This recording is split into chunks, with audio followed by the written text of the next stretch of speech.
In our country, we will have our morals. We will protect our children. And we are making this law. We are making this law for ourselves. We are making this law for our children. We are making this law for the children of our children. This country will stand firm. And once it passes, I can tell you, Madam Speaker, we are going to reinforce the law enforcement officers to make sure that homosexuals have no space in Uganda. We really want to just provide some context to this bill, including its timing, not only within the nation and the culture of Uganda itself, but also among the broader sphere of nations around the world where homosexuality remains a criminal offense.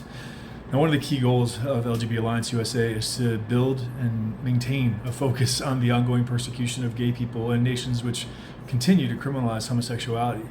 It's not enough for us to just be outraged by what's going on in Uganda, and simply attempting to assert our moral superiority over this sovereign nation is an idle, self-serving, and we can expect ineffective route to take in addressing this human rights crisis where real people are involved. Not only that, but we're continuing to learn on the ground from both Uganda's LGBT activists and also the leaders who support the bill. Traditional grassroots or online repertoires of action could backfire and do more harm than good. So our best bet in trying to contribute to what we should hope would continue to be a global conversation around this anti-homosexuality bill and the criminalization of homosexuality around the world in general, is to try to understand this bill as best we can. And that's what we hope to help out with here. So in the tumult and the mayhem of our current news cycle, it stands to reason that what's taking place in Uganda hasn't exactly been at the center of the public conversation. But the more we've looked at this bill, the more we've realized that you guys would probably want to run down at least of what we've been able to learn. I know I've always assumed that gay rights is just kind of a forward-moving beast by nature. You know, it may take some regions longer to progress, but progress I've maybe naively assumed is inevitable, right? I mean, especially since this isn't some backwater country we're talking about, or some nation cloistered in religious extremism. You know, unlike many of its sub-Saharan neighbors, Ugandans are not subject to Sharia law. Church and state are clearly separated, and women enjoy the 13th highest percentage of seats of any parliament in the world, with a female prime minister at the helm. But nonetheless, here's just a slice of gay life in that same country. At the dawn of the lockdown phase of the COVID-19 pandemic here in the United States, strange news floated north to us from Uganda. Over 20 young men, we're talking kids here, high schoolers, were rounded up and dragged out of their living quarters at the Children of the Sun Foundation in Kampala, the nation's capital. Children of the Sun is a homeless shelter catering to gay and transgender youth, and the raid was ostensibly a crackdown on social distancing violations for health reasons. We're all familiar with those. Now, footage of the incident emerged and went moderately viral, and this wasn't by accident. It wasn't just some onlooker's cell phone. It becomes clear as you watch that the filming of these boys is all part of the operation. The boys are doing what they can to hide their faces from the camera, and in the meantime, the camera is just moving in for close-ups. It's once these kids are corralled outside together, sitting on the sidewalk outside the shelter, that the cops begin to question them, loudly, demanding that they confess to having sex with one another. A crowd begins to gather. And as it does, these kids are continuing just to do what they can to hide their faces from the cameras, and still, the cameras track the ordeal, but you'll see them whipped, beaten by iron rods, burned by firewood, shackled together, and paraded through the city streets to the local jail. Now, their ordeal is just beginning, and it's not an isolated incident. And raids on gay spaces have long been de rigueur in Uganda. Now, it depends on who you speak to whether the current anti-homosexuality bill reflects the will of the people. The Ugandan LGBT activists, of course, contend that it isn't. And in any case, as outsiders, we're not going to attempt to build windows into the hearts and minds of a culture that isn't our own. It can be observed, though, that the purging of gays seems to constitute a sort of ongoing cultural hygiene ritual for the Ugandan public.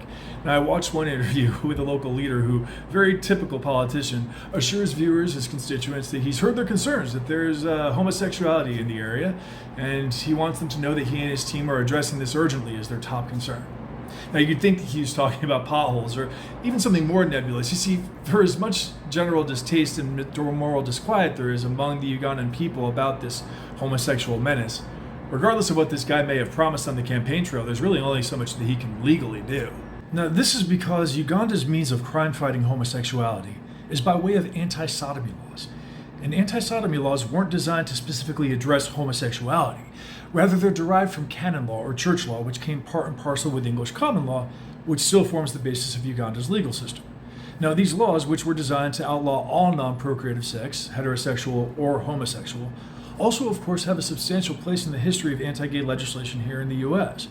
But for our purposes today, in looking at Uganda, we may consider that the society has simply reached a point where anti-sodomy laws, which are focused on the sex act itself, just plain don't give the criminal justice system the ability to eradicate homosexuality to the extent that Uganda and its people writ large seem to be gunning for. The COVID-19 moment presented a unique opportunity for community leaders to circumvent the limitations that sodomy laws present. The scheme seems to have been pretty simple. You identify a location where gay, lesbian, bisexual, or trans people are likely to convene in close quarters. A shelter for LGBT people, of course, is a handy example of such a location. And there, using social distancing restrictions as a pretext, you launch a surprise raid on these places. From there, you nab, you photograph, humiliate, and torture detainees before they can even see the inside of a courtroom.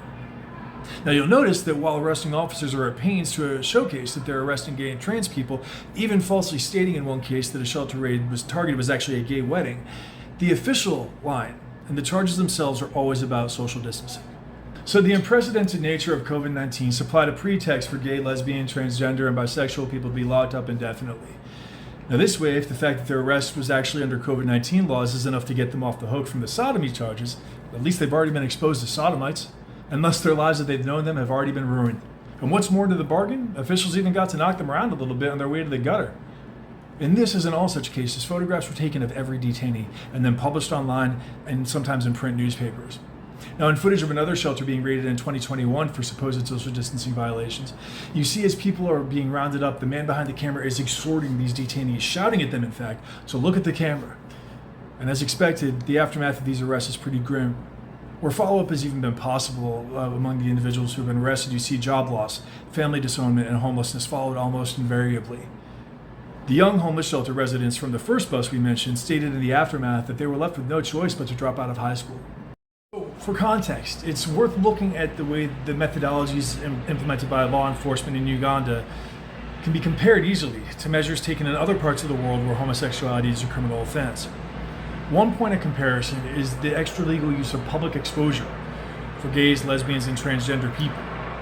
In the case of Ugandans caught up in one of these raids, as I mentioned, the follow-up reports available on those affected point to a situation where continuing with life as part of their society has become all but impossible.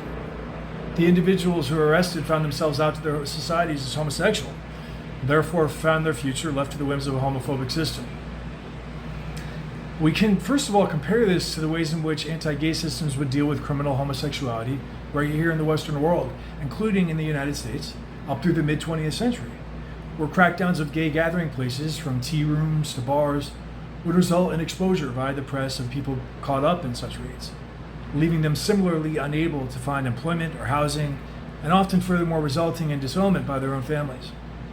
In effect, a sort of modern-day version of exile or banishment, which has always been, for many, a fate worse than death. Finally, in many nations throughout the Muslim world where homosexuality is currently a criminal offense, we see a phenomenon that's more specifically deadly.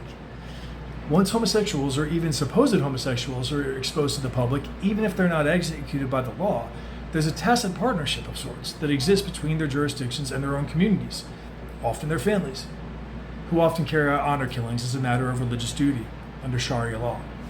This is why simply citing the number of countries where homosexuality remains punishable by death doesn't begin to tell the whole story of the prevalence of death as the ultimate punishment for homosexualities in many societies today. So what are the implications of this bill as part of a larger trend of new anti-gay measures that are presently making their way through the legislatures of other African nations? Are we looking at the dawn of what one Ugandan activist calls a homophobic spring, ready to bloom throughout the continent? And finally, what are our best options in responding to this crisis? With the U.S. currently considering sanctions against the Ugandan government, what are the benefits and drawbacks of these kinds of measures? And what can we do from here in the global north to help defend the human rights of our brothers and sisters in Uganda? Over the coming weeks, we're going to explore these questions and more with you.